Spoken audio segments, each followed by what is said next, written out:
Hello students, welcome to EPG Pathshala.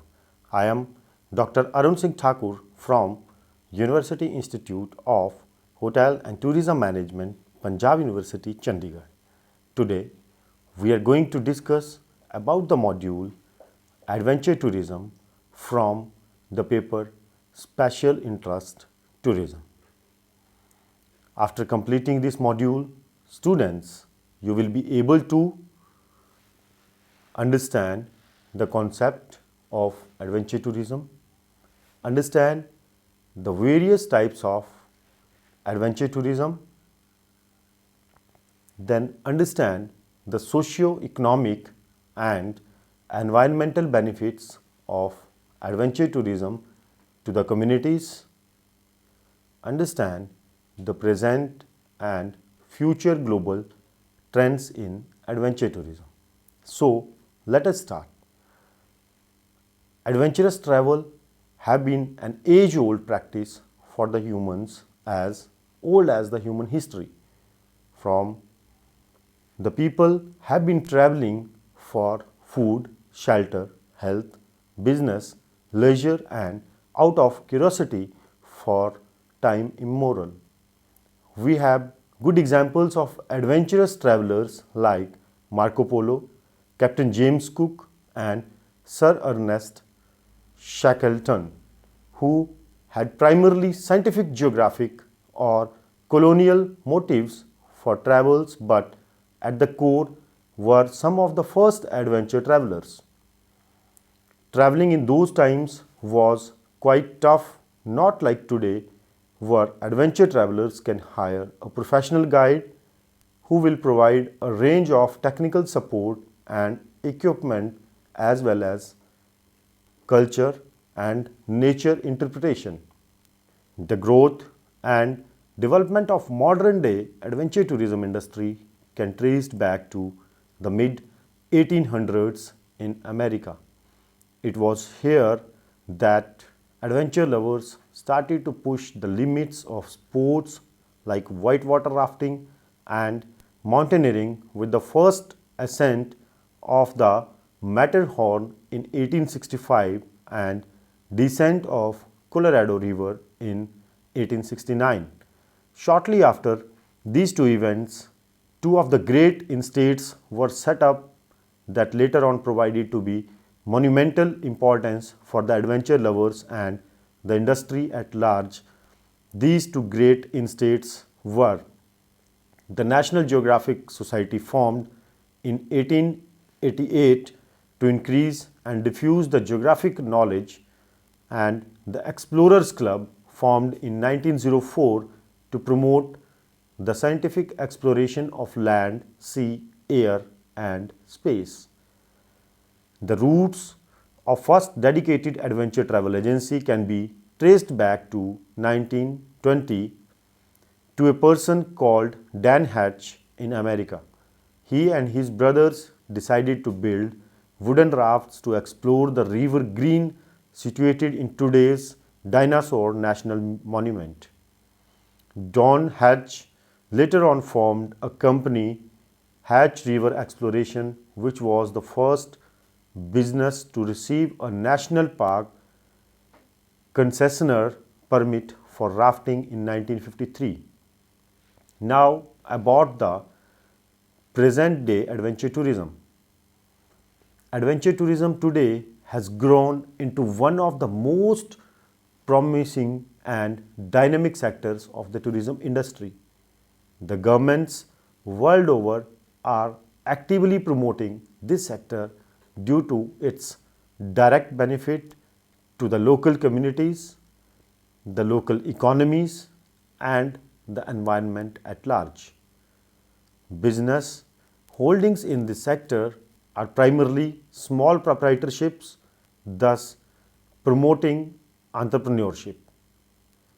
Adventure tourism is a type of niche tourism activity, generally an outdoor activity involving exploration to remote areas, challenging oneself against the nature and its various elements such as air, water, mountains, climate and weather conditions. Physical and mental fitness is a prerequisite before participating in such activities. Adventure tourism is a form of travel in which the perception and often the reality of heightened risk creates a special appeal to certain segments of travel market. Another definition of adventure tourism is given by the Adventure Travel Trade Association, which defines adventure tourism as a trip that includes at least two of the following three elements, that is the physical activity, natural environment and cultural immersion.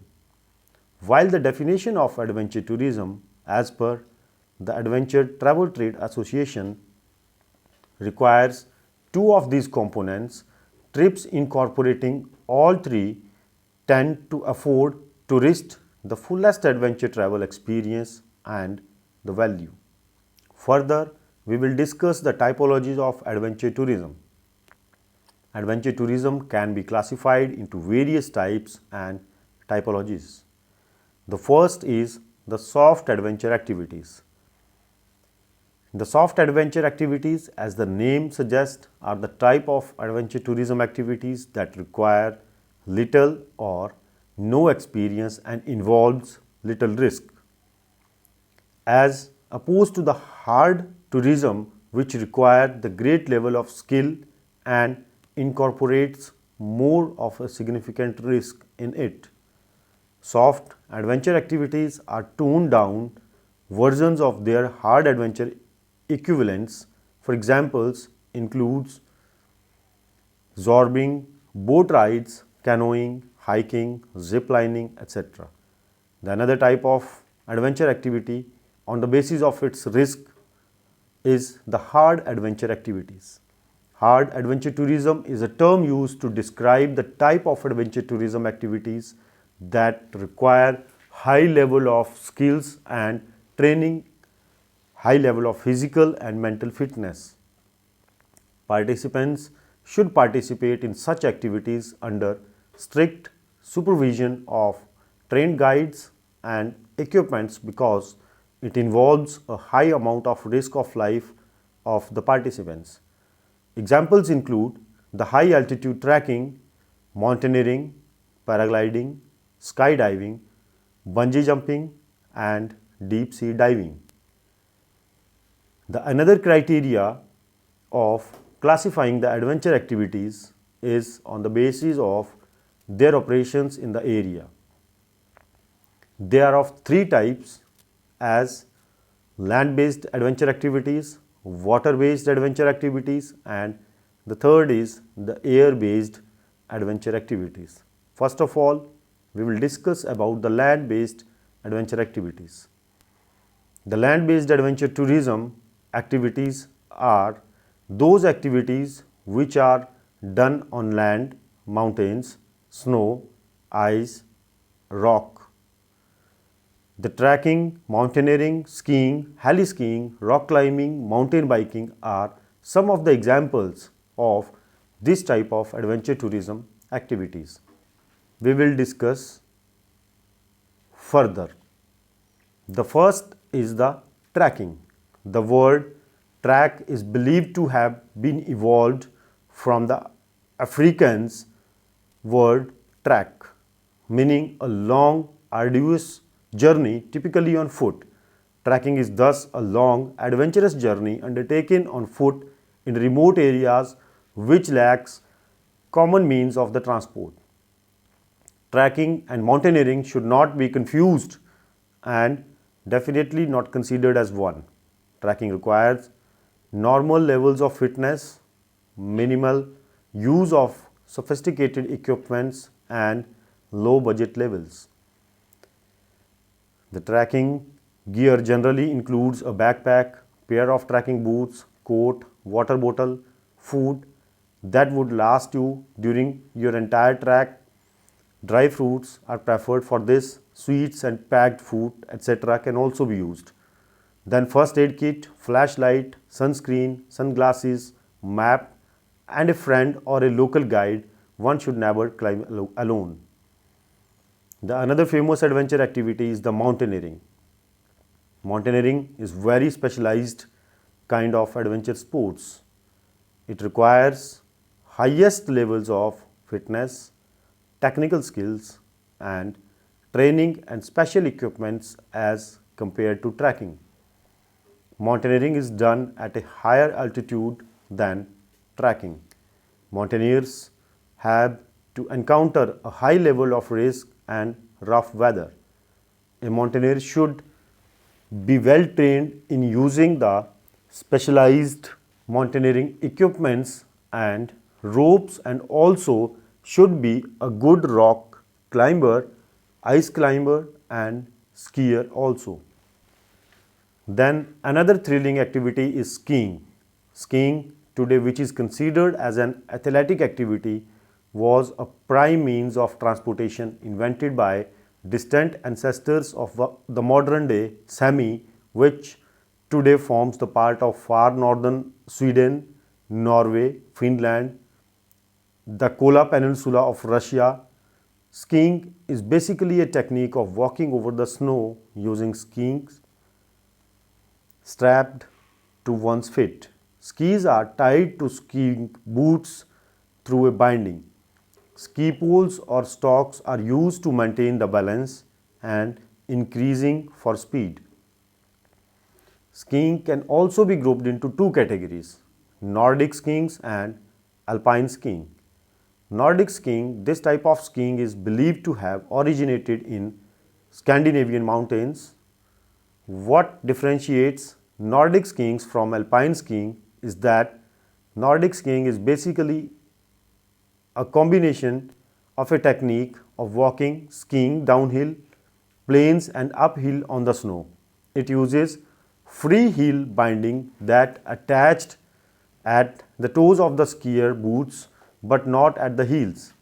Type of Nordic skiing include the cross-country skiing, ski jumping and telemark. Alpine skiing is a type of skiing is believed to have originated in European Alps. Fixed heel bindings that attach at the both the toe and the heel of the skier boot differentiate alpine ski from Nordic ski. In alpine skiing, the skiers mostly descend down a mountain or a ski slope and thus is commonly called downhill skiing. The popular skiing slopes in India are Kufri, Narkanda, Solang Nala in Himachal Pradesh, Gulmarg, Vardhwan Valley in Ladakh, in the state Jammu and Kashmir, Oli in Uttarakhand. Then the second type of activity is the water-based adventure activities. Water-based adventure tourism is experienced in the rivers, lakes, water reservoirs of dams and seas. The fundamental requirement for all to get involved in those type of sports is that one must know swimming and technical skills, though novice can also learn these sports with beginner courses at National Institute of Water Sports, Goa, Directorate of Mountaineering and Allied Sports, Manali, Water Sports Center, Bilaspur and Regional Water Sports Center, Pongdam in India. The various water-based activities are like whitewater rafting, water skiing, canoeing and kayaking, scuba diving, snorkeling, angling and fishing. We will also discuss few popular water adventure activities. The first is the whitewater rafting. Rafting is believed to have originated from United States. The rafting or whitewater rafting is a challenging recreational outdoor activity where the rafters use a rubbered inflatable boat known as the raft to travel down an fast flowing river. Then comes the kayaking. Kayaking is a thrilling recreational water sports using a kayak to paddle down a fast flowing river. Kayaking ranges from a simple, carefree, gentle moving waters to demanding, dangerous whitewaters. These sports require high amount of training and physical fitness standards as compared to boating or rafting. Then comes the windsurfing. Windsurfing is a flat water adventure sports that combines sailing and surfing. This sports uses wind force to move sailboat, and directional control is done by shifting the sail position and the body weight. Windsurfing requires a lot of training and practice and is generally practiced in the open seas. The third type of adventure activities are the air-based adventure activities.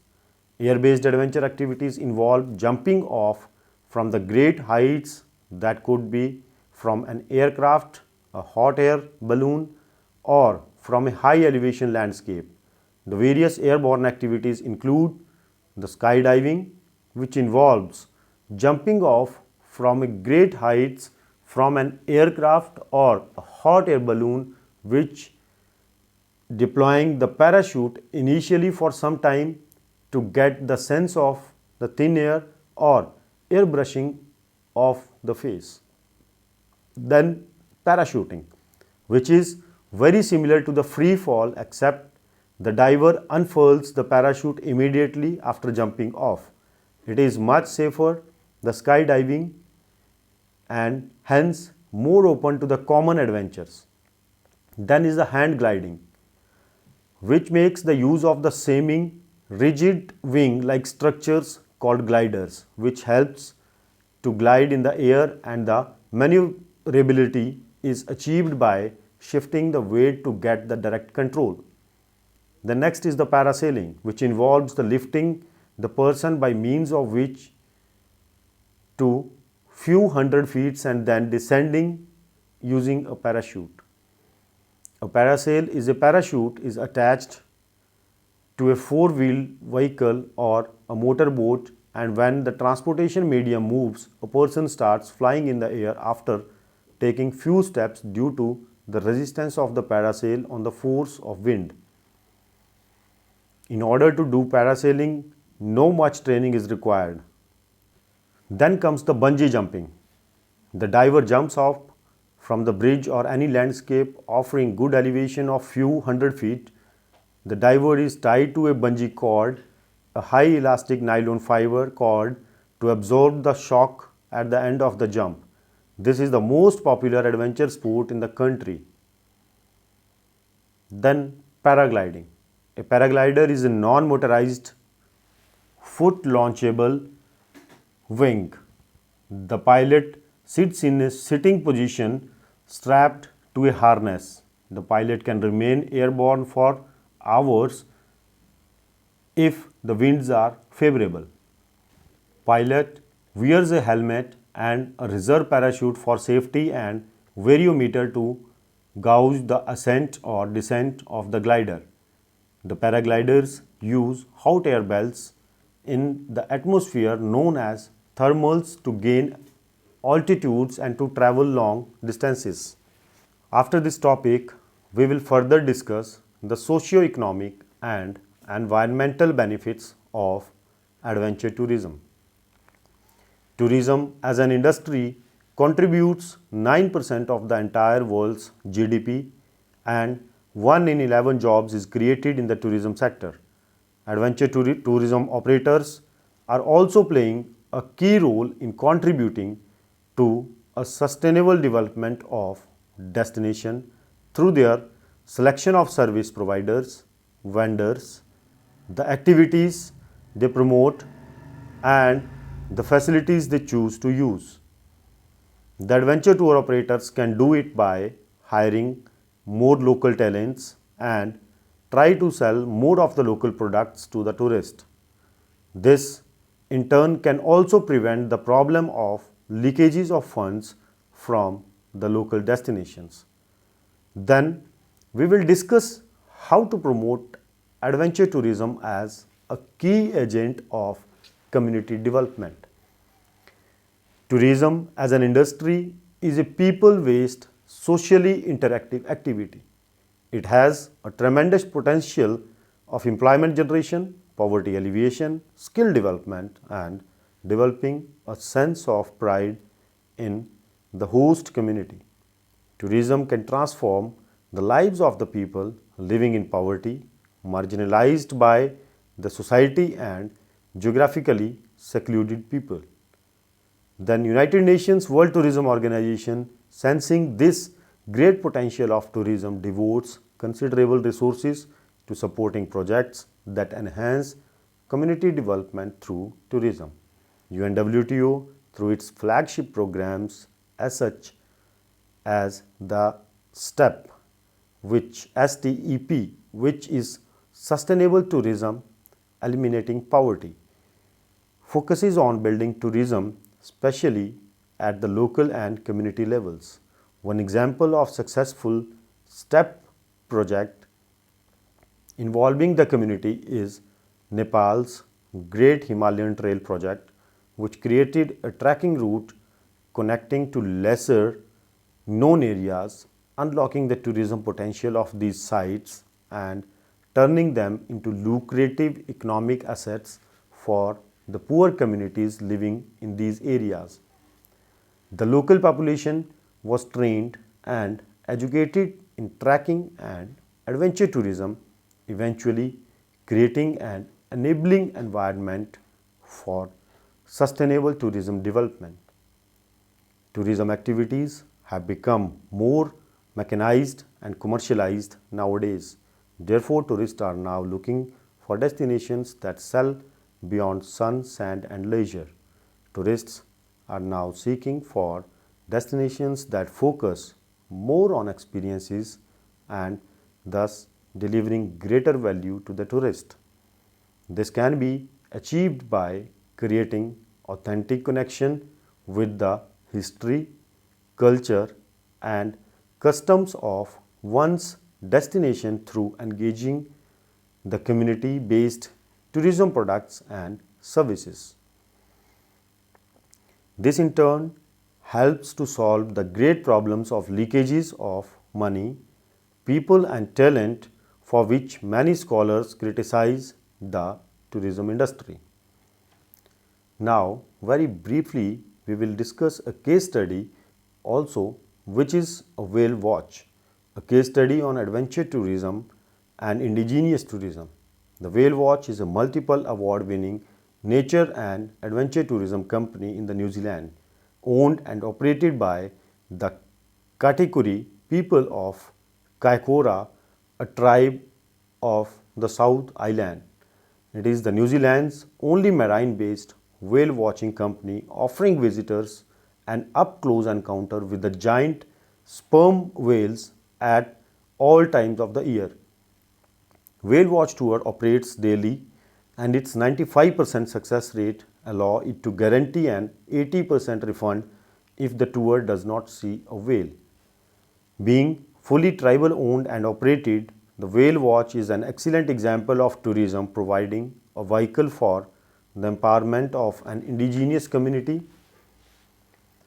Its tourism business activities have created a socio-economic benefits for both the indigenous and wider Kaikoura community. Whale Watch was formed in 1987 in response to a declining local economy that hugely impacted the Kaikoura's Maori population. Prior to the establishment of Whale Watch, Kaikoura's economy and employment depended largely on farming and fishing industries and on the government organizations such as railways, public works, and the post office. Government restructuring and corporatization of the numerous government departments considerably impacted Maori throughout the country because of the job layoffs. In Kaikoura, the corporatization of the railway department affected Maori families who were widely employed as train drivers, locomotive assistants, and track maintenance crews. Whale Watch possesses an enviable record, transforming from its humble beginnings into a multi-million-dollar business that is tribally owned and operated. The Katikuri people view tourism as a young but growing enterprise, and many see whale watch as the beginning of their participation in the international tourism industry. Adventure tourism market and global trends is the next topic we'll discuss. Let us discuss about the increase in demand for adventure tourism. The year 2012 was a historical year for global tourism. International tourist arrivals crossed the mark of 1 billion in that year. Adventure tourism emerged as one of the fastest growing segments in the whole growth story. In 2010, Adventure Travel Trade Association, the George Washington University, and Zola Consultancy conducted the first market sizing study. The global value of adventure tourism was pegged at $89 million by the study. In 2013, it was found that there was an increase of 195% in 2 years, making this sector $263 million. It was also found that the 42% of the travelers departed for adventure trips. The UNWTO predicts by 2013 arrivals in emerging economies will exceed those in emerging economies, which will further increase to 57% arrivals in emerging economies by 2030. This remarkable growth was attributed to an increase in the international departures, an increase of travelers going on the adventure trips, an increase in the average spending. This provides a sea of opportunities for India, which has unparalleled destinations for exploration and experience from the viewpoint of adventure tourism. India offers soft and hard adventure activities that can be carried out by any traveler. Adventure tourists also follow cultural and environmental aspects of destinations they visit.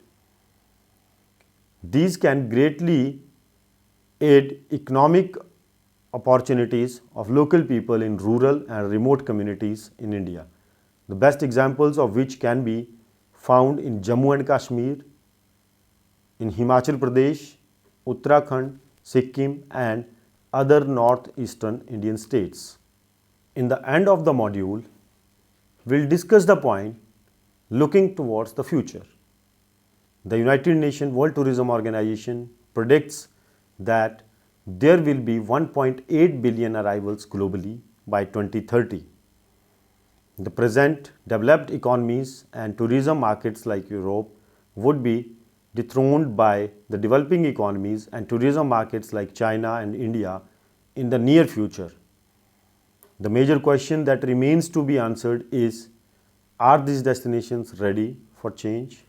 As the knowledge of the tourism and adventure tourism options in these destinations is currently limited. Governments at such destinations tend to remain dormant in their approach. The private sector at such destinations also tend to spend less on the quality infrastructure development and quality human resource due to long incubations periods and uncertain features. Destinations need to tailor their approach to match the preferences of the key target markets and ready themselves for the future changes and trends. So the students, now let us summarize what we have discussed in this module. The adventure tourism used to be a relatively fringe or small niche of the overall tourism sector, but today it has become more mainstream as a $263 billion global market. In 2014, tour operators noted that the top 4 trends in the adventure tourism were the softening of the adventure travel, the customization of the trip experiences, multi-generational groups, and the cultural experiences. In other words, the trends indicate that adventure tourism sector is becoming the choice of the travelers. This rapid growth certainly acts as two-edged sword with the threat of unparalleled growth, climate change, environmental degradation habitat loss, language and cultural erosion and leakages looming large. There are many examples of destinations that have grown in an unplanned manner, overcrowded and overexploited, some of which will never fully recover. Adventure tourism projects will have to be commercially viable, socially acceptable, and environmentally sustainable. The adventure tourism sector can serve as an example of how tourism should be planned, implemented, and conducted. The adventure tourism can also be used as a model to create and develop socially and environmentally sustainable, profitable business as it relies on the cultural, natural capital and its primary assets. Thank you.